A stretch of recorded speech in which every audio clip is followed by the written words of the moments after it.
Nung hindi pa siya nabisita doon, 4 na buwan ako nakamukmuk lang doon sa kwarto ko. Sa kadalihalanan ng ganito yung nangyari sa akin. Mahirap mawalan ng paningin. Marami pa akong pangarap sa buhay. Yung mga anak ko, paano na sila?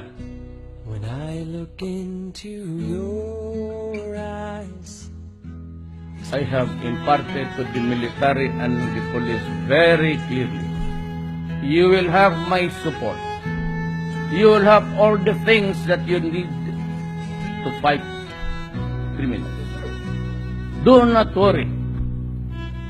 In the pursuit of law and order, pursuant to my directions, you do not have to worry about criminal liability. I will go to the prison for you.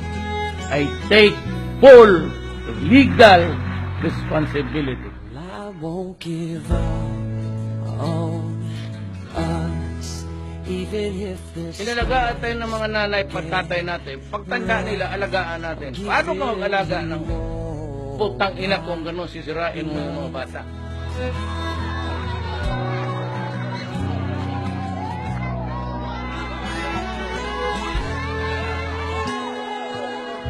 Ikaw lang yung saring presidente na nag-ikot lahat ng mga kampo, sir. Lahat ng mga, kahit batalyon, sir, pinuntahan mo na.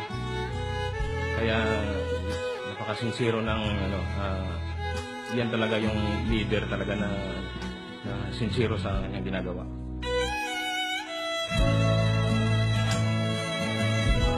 Relay this message to all. Masakit talagang may mamatay sa pamilya. Oo yan. It's not easy. But you know, not every Filipino is given the chance to die for his country. Your husband, died for his country. Hero yan siya. Hindi lahat pwede. Hindi tayo lahat pulis magipaglaban sa mga masasama. Army. Ako, ang gumawa hero, tigmura mo lang ako.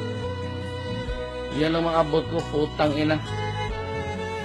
Sa masasabi ko, on behalf, sir, ng mga sundalong Pilipino, kami, given na kami ay isang bayani, pero kung kami man ay isang bayani, sir, ikaw sir, yung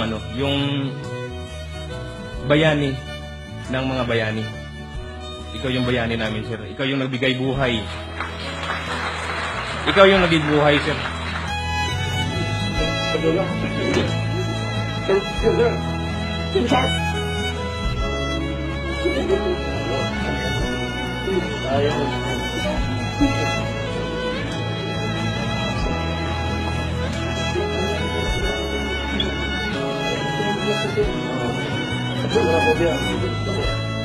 Ako kung ako ang sundalo, gusto ko mamatay ako dyan sa ratratan tayo praparapan.